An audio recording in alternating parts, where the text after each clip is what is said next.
catalogs before I went. And so I went there to the museum and said, I know this is kind of odd, but do you have any of Elijah Pierce's carvings on display? And they said, well, the big exhibit is over, but we have a few of the pieces, and we're exhibiting some of them in the hall over there. And I went and got to see them. And there I got to see the monkey story. And there I got to see the crucifixion scene and the nativity and Noah's Ark. But the most important thing I learned from seeing those is that he had found a way to tell stories without using a single word. The expressions on the faces of the monkeys, the expressions on the faces of the animals waiting to board Noah's Ark. There was so much detail there, even though the style of the artwork was very primitive. They told the stories in the form of carved wood, stories that were nothing like I had ever seen before. Well, I spent longer there at the museum exhibit than I thought I would because it was just so fascinating seeing these little pieces. Then I went back over to the library, and being me, I looked for books about the local folklore and things that found some stories I'd never heard of.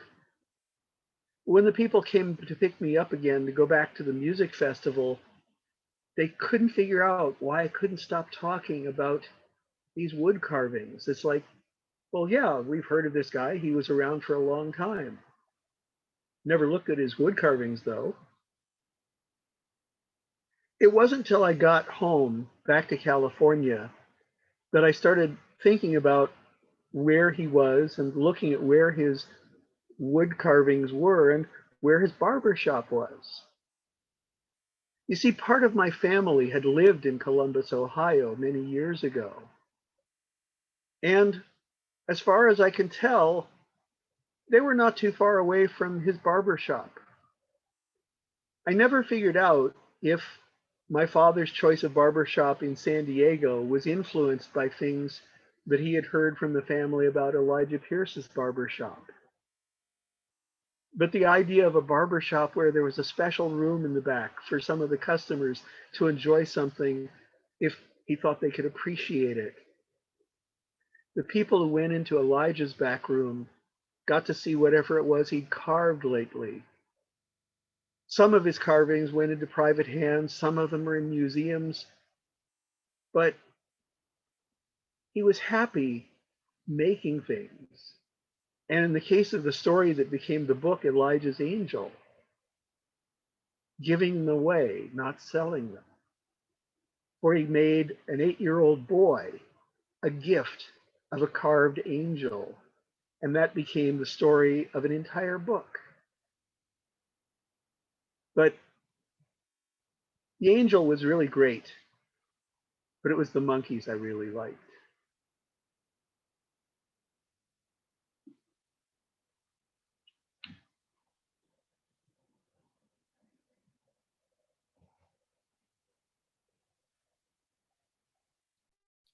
Thank you, Nick. Thank you.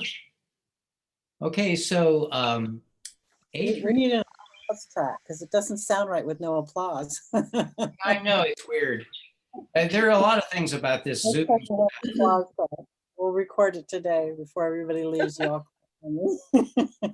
Well, talk show hosts are starting to have these Zoom audiences, and they have them clapping in their little boxes where we can hear them. So, hey, you know. So, Adrian, do you want to be next? Sure. Oops, hang on a second here. There we go. Okay. Well, this is one of my all-time favorite Christmas season stories, partly because it is a fitting Three Wise Men story. And some of you probably heard me tell it before. It's called The Secret of the Gifts, and it's by Paul Fluke. So the story's been told for centuries now. The story of Gaspar, Melchior, and the Balthazar, and the gifts they brought to the newborn king, and of how they saw the star and followed it for weeks across mountains and valleys and deserts. In stately procession on their swaying beasts they came and placed their treasures at the feet of the infant Savior. And what were their gifts? Ah, you say, everybody knows that. They brought gold and frankincense and myrrh. So since the earliest days, the story has been told. But there you're wrong. The story is incomplete. You see, the story was told by those who had seen the wise men on their journey, and by those who stood by in wonderment as the wise men dismounted from their weary camels and strode to the door of the rude stable. They watched as the wise men held their jeweled caskets high above before them, and that much the world saw, and so the story has been told. But that's not the whole story. And if you listen very carefully and very quietly, you shall hear the rest of it. You shall hear what happened when the wise men entered the stable, and you shall learn the secret of the gifts. The first of the three visitors to approach the stable was Gaspar. His cloak was of the finest velvet, trimmed with flawless fur, with clusters of gems at his throat and his waist. You see, Gaspar was a wealthy man. Those who watched saw only that he paused at the stable door. He prays, they whispered to one another as they saw Gaspar's lips move. But they were mistaken. They could not see that it was the angel Gabriel guarding the holy place before whom Gaspar stopped. "And who are you?" Gabriel asked in a voice that was firm but not unkind. "I am Gaspar, and I come to worship the king," he replied. "All who enter must have a gift," said Gabriel. "Have you a gift?" "Indeed I have," said Gaspar, and he held aloft a finely wrought box. It was small, yet it was so heavy that his arms could hardly raise it. "I have brought bars of the purest gold." "Your gift," said Gabriel somberly, "must be the essence of yourself. It must be something precious to your soul." "Such have I brought," answered Gaspar confidently, the hint of a smile on his lips. "So shall it be," said Gabriel, and he too smiled as he held the door for Gaspar to enter. And there, before the rough board wall of the stable, lay the king he had traveled so far to see. The light of the lamp fell across the tiny face and glinted back from the dark, bright eyes.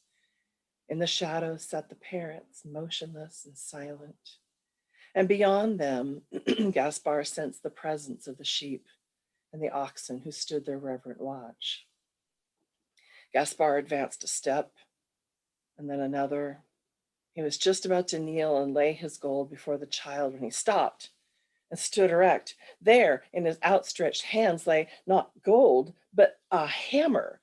Its scarred and blackened head was larger than a man's fist, and its handle was of sinewy wood as long as a man's forearm.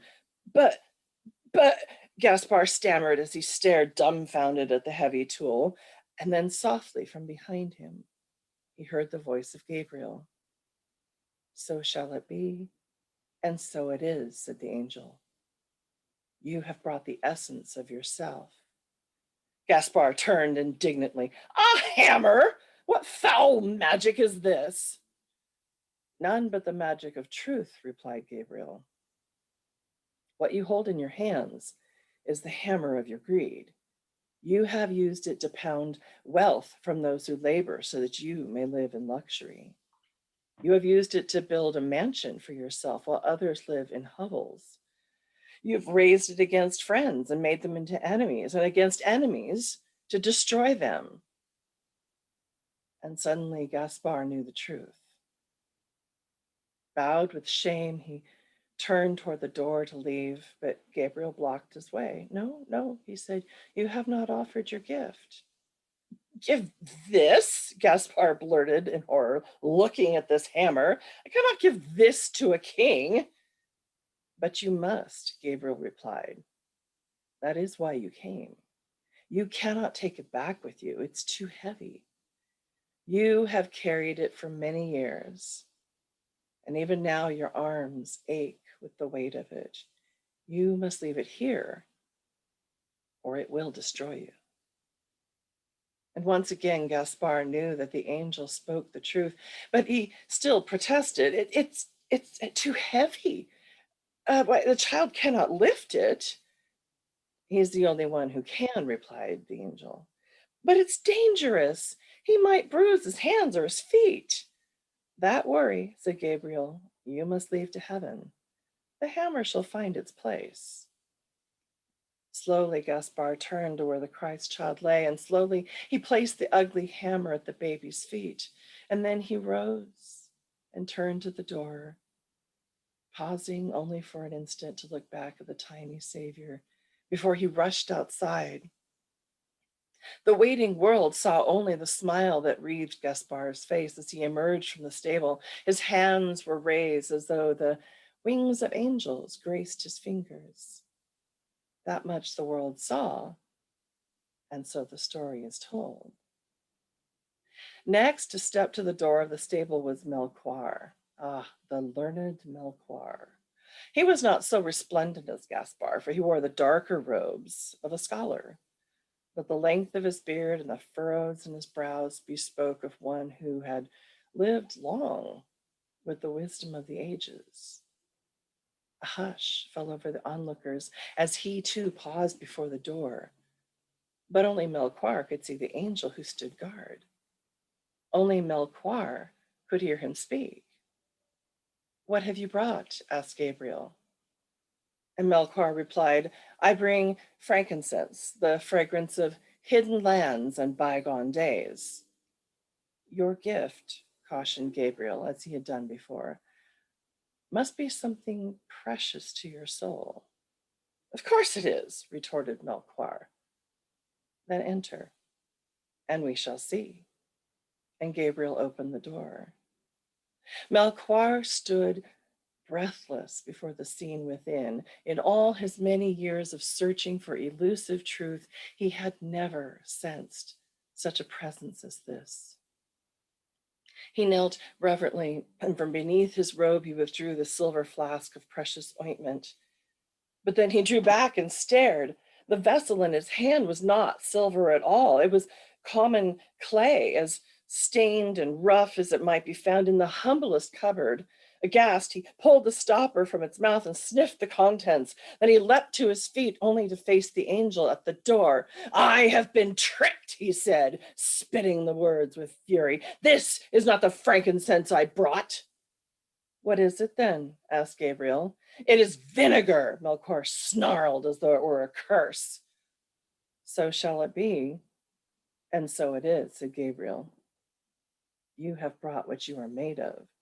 You are an angel of fools, Melchoir snorted.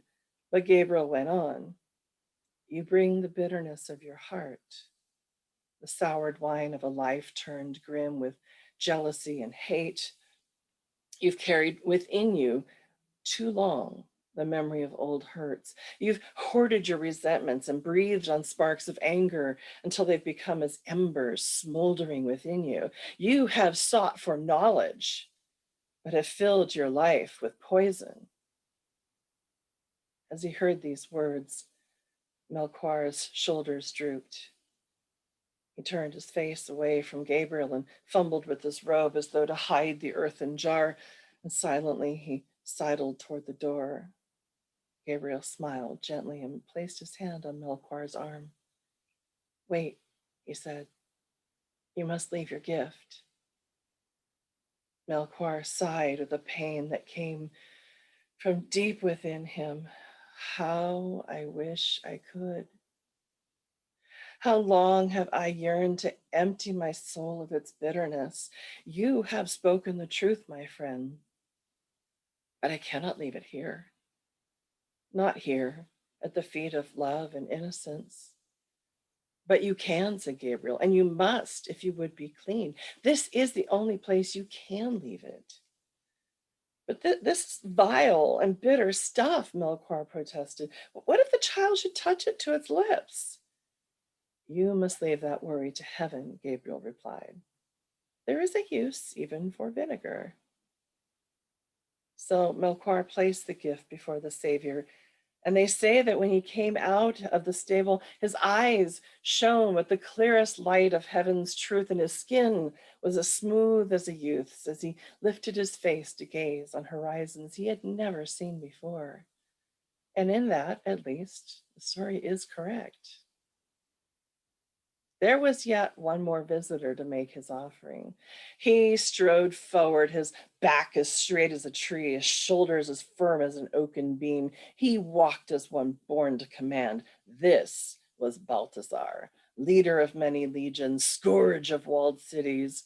Before him, as he grasped it by its handle of polished ebony, he carried a brass-bound box.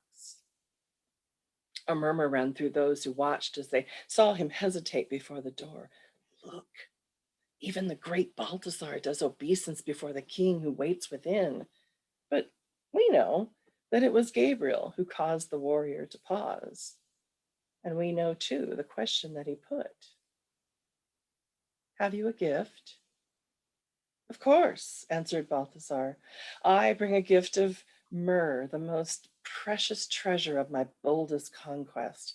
Many have fought and died for centuries for such as this. It is the essence of the rarest herb. But is it the essence of yourself? Asked Gabriel. It is, replied the general. Then come, said the angel, and we shall see. Even the fearless Balthasar was not prepared for the wave of awe that struck him as he entered the holy place. He felt a weakness in his knees, such as he had never known before. And closing his eyes, he knelt and shuffled forward in the straw in reverence. Then bowing until his face was near the ground, he slowly released his grip on the handle of the box and raised his head and opened his eyes. What lay before him at the baby's feet was his own spear. Its smooth, round shaft still glistened where the sweat of his palm had moistened it, and the razor edges of the steely tip caught the flickering light of the lamp. It cannot be, Balthasar whispered hoarsely. Some enemy has cast a spell. That is more true than you know, said Gabriel softly from behind him. 1,000 enemies have cast their spell on you and turned your soul into a spear. You speak in riddles, cried Balthasar, turning to face the angel. I'll teach you not to jest at a time like this. And he raised his fist as if to strike. Gabriel did not flinch as he continued, living only to conquer. You have been conquered. Each battle you win leads you only to another with a foe yet more formidable. Do you think I'd like to kill? Demanded Balthasar. You angels know nothing of this world. I am the defender of my people. Were it not for my spear leading them into battle, we should have been destroyed long ago. Why, even now, the enemy is massing to invade us. As soon as I leave this holy place, I must raise more armies. I must buy more spears to arm them, and more, Gabriel interrupted quietly. More than what? Why, more than we have now, more than our enemies have. And what will they do then? Asked the angel softly. Will your enemies too need more? Balthasar heard the angel's words, and they seemed to echo in the deepest places of his soul as though vaguely familiar. Was the question one that he had sometime asked himself? Was it that faintest flicker of doubt, quickly stifled in one who dare not doubt? For a moment, Balthasar hesitated. Then, taking control of himself, he reached down and grasped his spear and turned toward the door. I cannot leave this here, he said. My people need it. We cannot afford to give it up. Are you sure, asked Gabriel, that you can afford to keep it?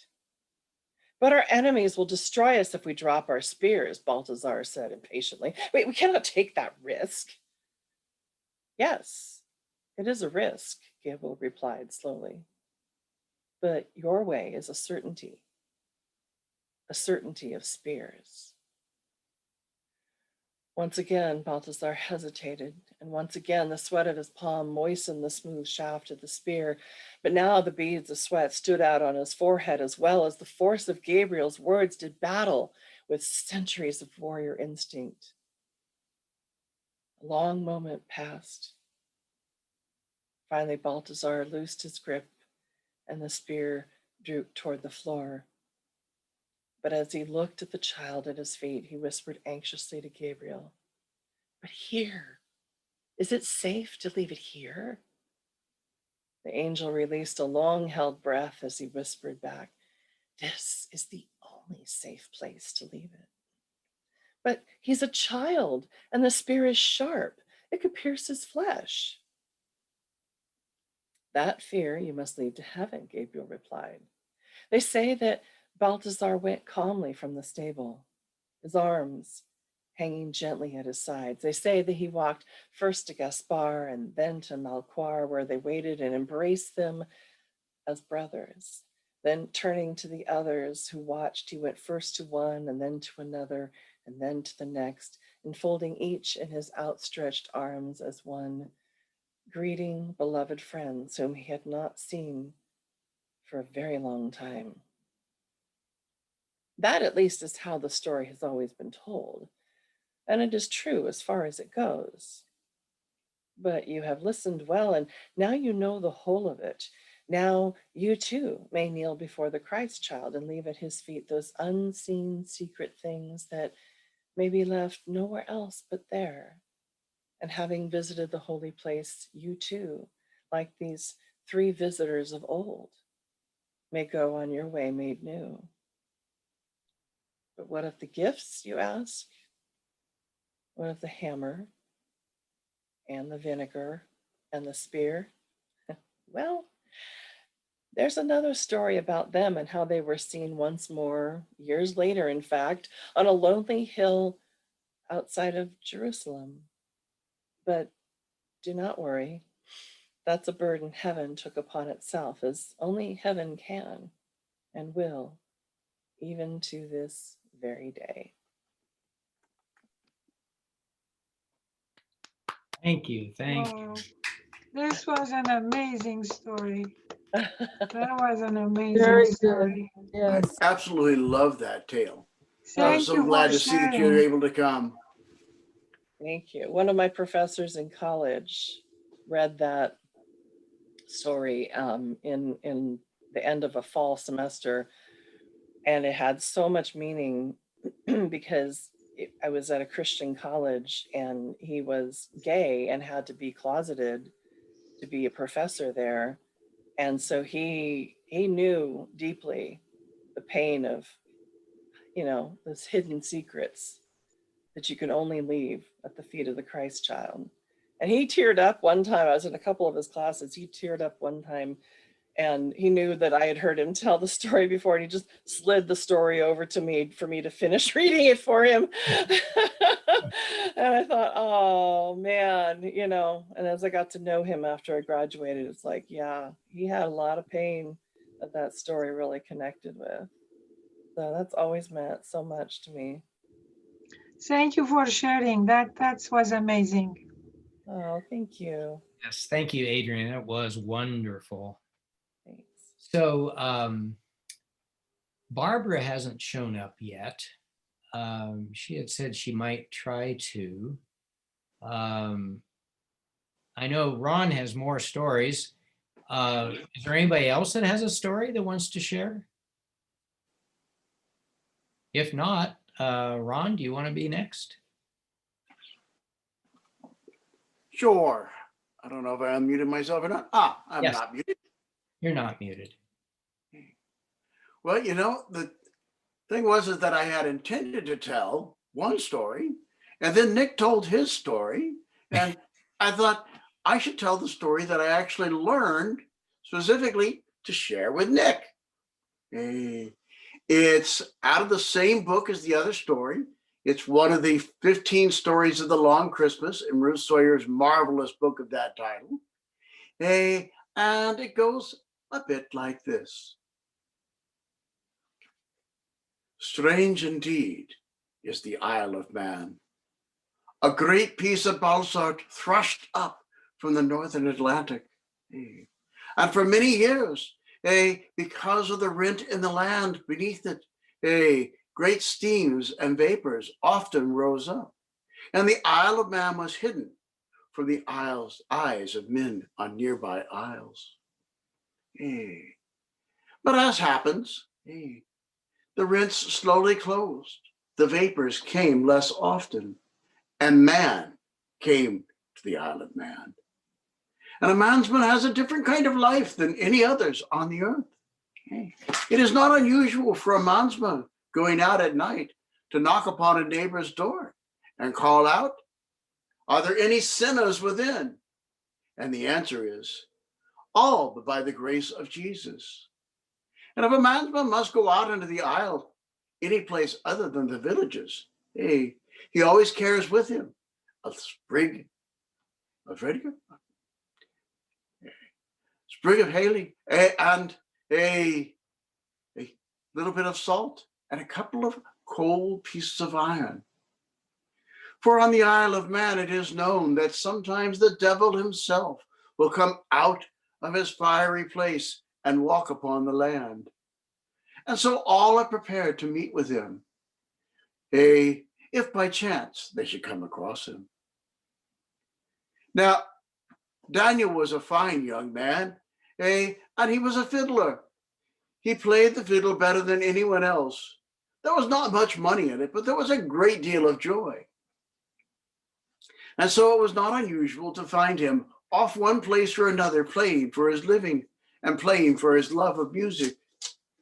And one night, he was on the far side of the Isle of Man, coming back over the low hills.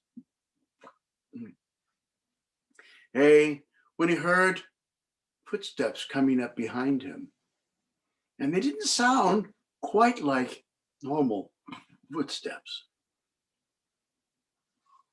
And so he thought, could it be the Fenadori? The Fenadori was often seen about. It was a creature that was half man and half goat. For on the Isle of Man, only great goats had great value. And if you happened to have a cattle, it was small and not much use. But he thought, no, it wouldn't. Fenadori would never bother me, for I have honored such goats as I've ever known, and my uncles I have petted and cared for. And if ever I have the money to buy one, I will certainly do so. So certainly that could not be it. Could it be he, the eater of souls? I've been a good man. I've done what I could. But as he was thinking those thoughts, he reached up to his ear for a sprig of rowan, and it wasn't there. And he reached down to his belt to pick up his pieces of cold iron, and they were missing. And a voice came out of the night. "Daniel, fiddler." And he stops cold still. And the voice said, I have been looking for you. I hear that you are the finest fiddle in all the Isle of Man, and I have a task for you.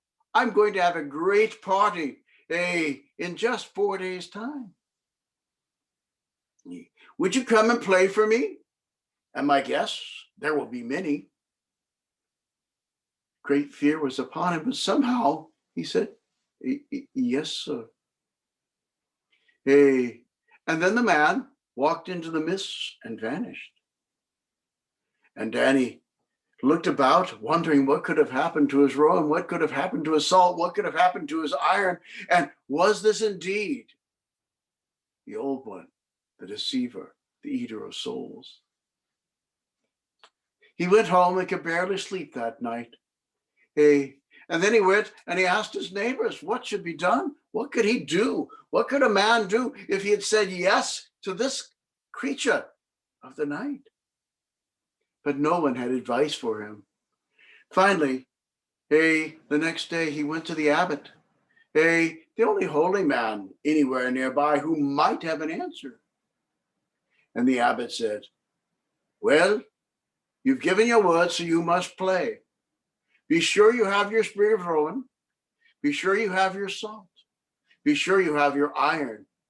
And when you get to this place, Play every kind of melody you know except a single hymn. And wait, wait, wait until you hear the first chime of the Christmas bell. And then play a hymn and see what will happen.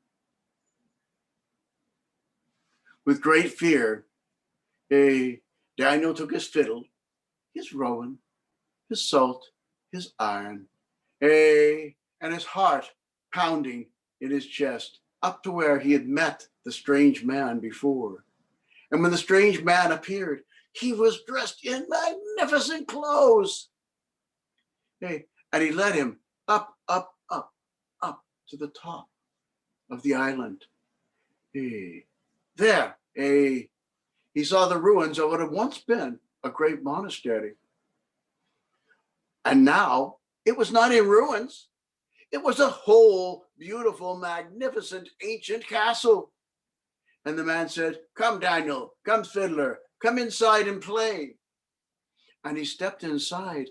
And what had always been a bare hilltop with fallen stones was a magnificent hall. And in it were hundreds of great-looking lords and ladies dressed in every imaginable kind of garb and dress.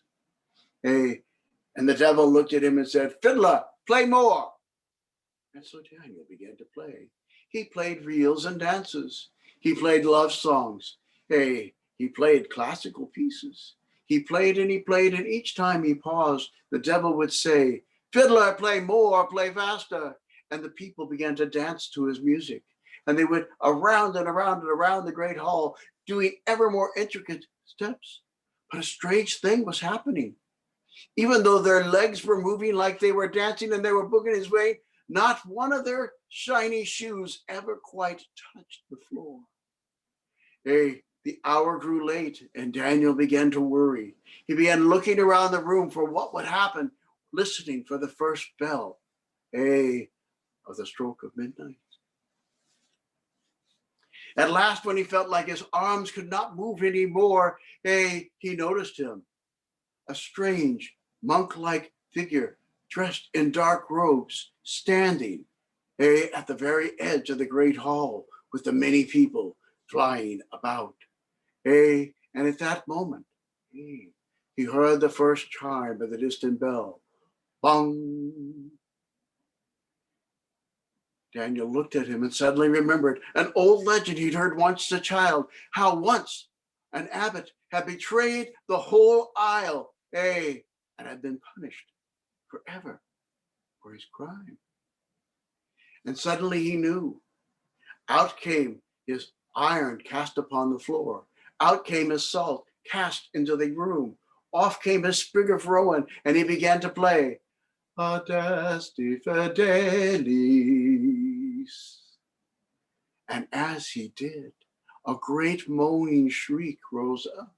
And as he played on, Rege in fonte, Benite, Benite.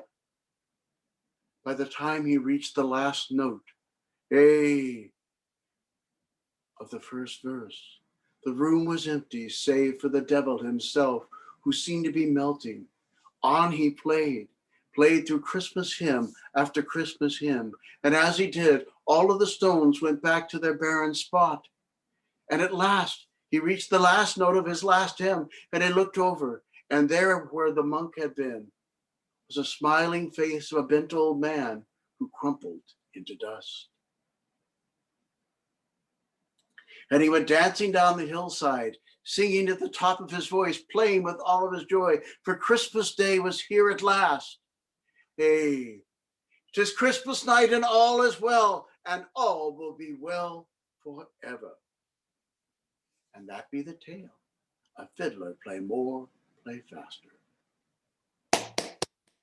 Thank you, Ron. Thank you. Wonderful story. Wonderful story. Okay, I don't see Barbara here yet. I thought she would be. It's 8:28.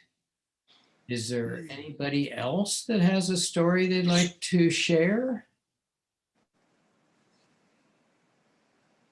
Well, I don't see other storytellers. Of course, Ron has another one, but I don't want to overdo it, Ron. You, for those of you who don't know, Ron is recovering from having had COVID. And actually, you look pretty good. Well, I may run out of energy, but I'm never out of stories. I was still hoping to get Barbara in, and I do have that faint hope that my friend and mentor all the way in Scotland would check in, but that wouldn't be for at least 30 more minutes because that would be 6 a.m. his time. So, you know, hey, I do not know that Stephen Badman would sign in, but those of you who heard me tell the Knight's Tale, the Red Knight's Tale, and all the stories from Denmark that I got from him, Yeah. he said he would try to remember to tune in. He is a very old man. He's in his late 90s, and he's had a really tough year or so. So I can't think he'll tell us a tale, but I would love for him to hear the story. But that's the way it goes. Do you want Yeah. another story? Well, you could try another story. Maybe Barbara would come and that would, I don't know. It's up to you. Well, let me take a sip of water. Yeah. Really glad to have a lot of people that I know that I haven't seen in a long time. Yeah, their names here. I'm trying to read them all, but happy to see them, happy to have them with us. Hey, I generally don't put the thing into the can see everybody mode because I prefer to see the screen with the person talking in the middle, but that's the way it goes. How about a much simpler story? Okay. Hey, this is a story of the old clockmaker, based on a legend about the city of Cologne in Germany. The old clockmaker, I gotta put you guys aside. Yeah, there we go. All right, the old clockmaker was working in his clock on Christmas Eve. He had spent the day and placed in front of his house, his window, a magnificent clock. Oh, he had spent years of his life and every spare coin he could spare creating this magnificent clock as a gift to the Savior on Christmas Eve. He placed the clock in his window that morning and set it to where it would chime as if it were noon, just as the town was waking up. For the stroke of 12, 12 different things happened. Out of one window came 2 travelers on a burro. And then another window would open, and each of the different scenes of the Christmas story, angels, great, would all come out. And then finally, with the stroke of 12, everything would be playing a magnificent Christmas hymn. People would stop all day long to look at his clock. And whatever hour it was closest to, he would move the hands carefully forward so that they could see at least some part of the clock he had built. And he thought, oh, perhaps the miracle, perhaps the miracle. For it was said that long ago on Christmas Eve, someone had brought a gift for the Christ child to place upon the altar that was so magnificent that it looked as if the child had reached down from the altar top to grab it. And he thought, perhaps my life's work, perhaps if I could give this to him, perhaps the miracle will take place. He was thinking these thoughts and thinking about packing up and getting dinner ready when his best friend and renter and the mother of 2 children he loved almost as much as any he could have had himself came in and said, do you have any money? The children are sick and there's medicine that would help, but I have no money and the doctor will not give it to me. Do you have any money you could raise? The children need the help. And he said, the last coin I had went into the last piece of that clock. I have no money. And the poor woman's face fell. She said, don't worry. It is Christmas Eve and I have other fine clocks. I will sell one and I will get the money that we need. And he took 2 of his best clocks and went out onto the streets calling out, "Clocks for sale, fine, beautiful clocks for sale. Think of who you could give this clock to." But it was late in Christmas Eve, and people were no longer thinking about gifts to acquire, but thinking about getting home, getting supper, getting back to the cathedral for Christmas Eve services, and thinking about the next day's events. And so his clocks went unsold as the night set in. Growing ever more desperate, he finally decided to do what few people rarely did. He went uninvited to the Burgermeister's palace and went up to the door, expecting to be greeted by a servant. But when the door was opened, it was by his honor himself, and he said, "Well, old clockmaker, what brings you to my door this late on a Christmas Eve?" Your Honor, I need to sell a clock. I have these 2 fine clocks. Could you buy either one of them? The money is needed for... I have many clocks, just as nice or nicer than those, and I certainly don't need either of those clocks. But I've heard you have a magnificent clock down in your shop. That is true, Your Honor. I shall buy that clock. I shall buy that clock right now. But it was never met. I don't know. And then he thought of the children, and he thought, the children are more important than my gift. And so, for the price of 2 ordinary clocks, he took the money, and led the servant, the magistrate's servants down to take his magnificent clock up to the palace. And he went to the doctor's, and he paid him for his services, and took the medicine back to the house, and then gave it to the children, and then went out into the streets. He had never missed a Christmas Eve service in all of his long life, but somehow he didn't want to go directly to the cathedral. He wandered through the streets, and as he did, he came upon a girl holding what had once been a whole long stick with candied apples. Candied apples in America are red cinnamon things with sticky coverings, but the ones of Cologne are white and with silver tiny decorations made of sugar. They are magnificent to look at and wonderful to eat. And he reached into his pocket and found that he had a single penny, and that he could buy the last apple so the child could go home and get ready for Christmas. And he put the apple in his pocket and wandered along. But as he did, his feet carried him back toward the cathedral. The services were already in session. He could hear hymns being sung, and moments of silence that he knew were for parts of the Mass. And as he walked up the steps slowly, he thought, "I've never missed the last minute. I've never missed it. I must go inside." As he stepped into the darkened cathedral, he looked down, and there on the altar was his clock, and everyone was staring at it as it ticked toward midnight. He thought, at least it will go to where it belongs.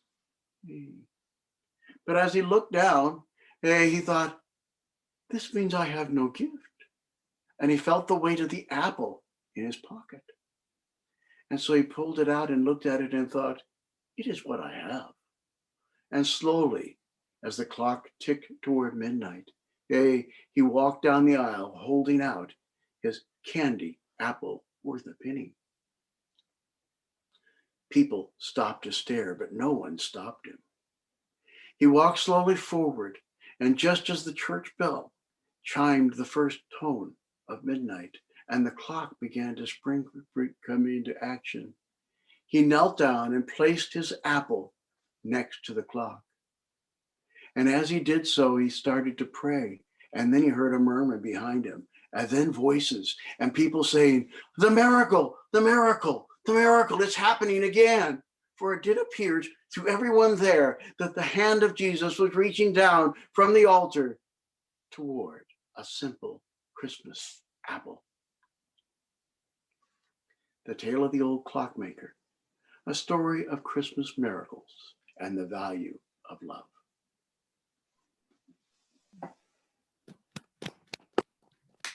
Thank you, Ron. Thank you.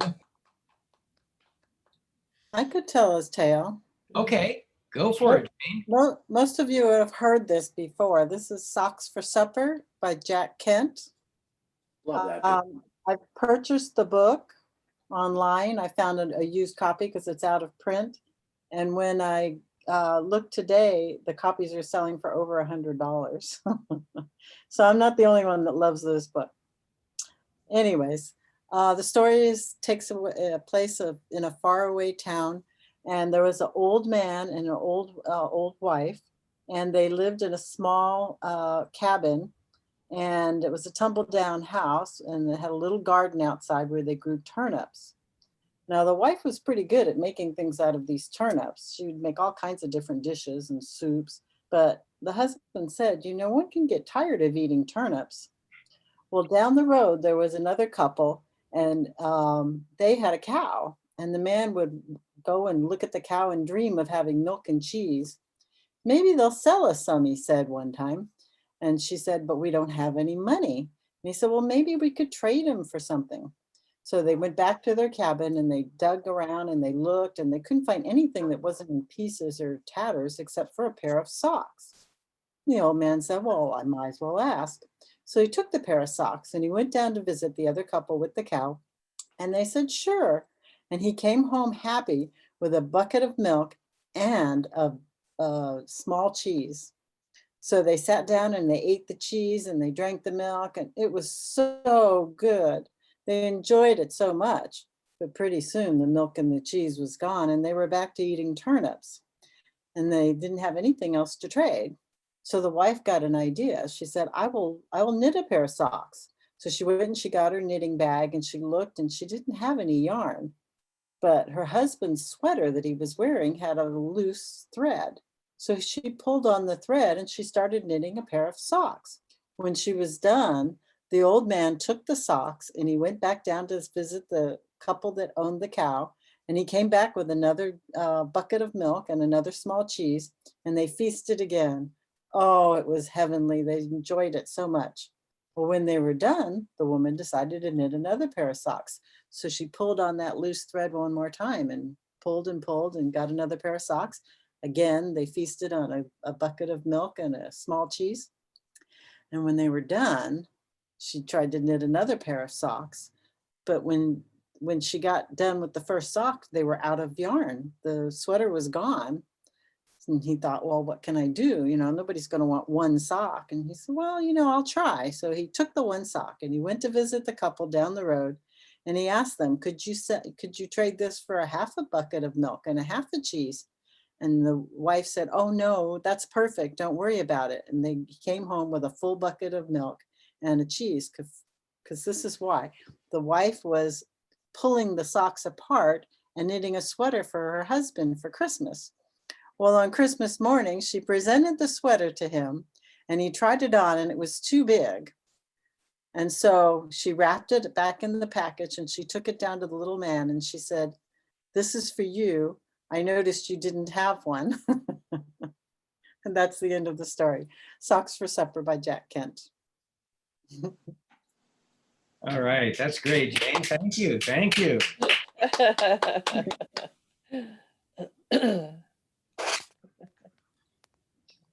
Well, we're beginning to lose some people. I'm Amazing. afraid I have to head out as well. I will not be at the meeting next week, unfortunately. I have a conflict, but I'll be back in February, I hope.